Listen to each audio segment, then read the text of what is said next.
乡亲啊，继续来看高速公路彰化北投交流道的附近，是正一排大约是1-2公里长的斑枝花木棉树。开花期过了后，斑枝花果实来裂开，内底白色的棉仔甲树籽随风摇摇飞，数量是有够多，飞到规涂骹拢是，袂输是一场的暴风雪。虽然是真水，但是已经遮到赛车的视线，实在嘛真危险。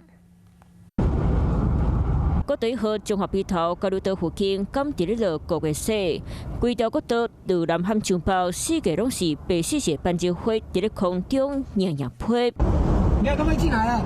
斑枝花棉仔坐甲亲像伫咧落雪，遭到驾驶视线，大家拢放慢车速，真细里细过这一段路。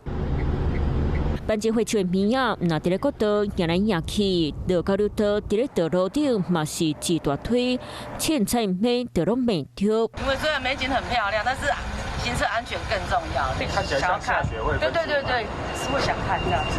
啊，那国道1号正上坐斑枝花树的路段，是为北投交流道道南219公里到221公里的所在，超2公里。斑枝花树伫咧2月到4月份开花期过，5月时果子就离开，内底会有真侪棉仔含种子，数量侪，风若散花，就真做是大势场景，看起来真浪漫的酷。不过伫咧国道已经影响到交通安全，警察提醒，驶车经过斑枝花爬过路段，一定拢爱放慢速度，千万唔通伫咧看水，嘛拢爱加注意行车安全。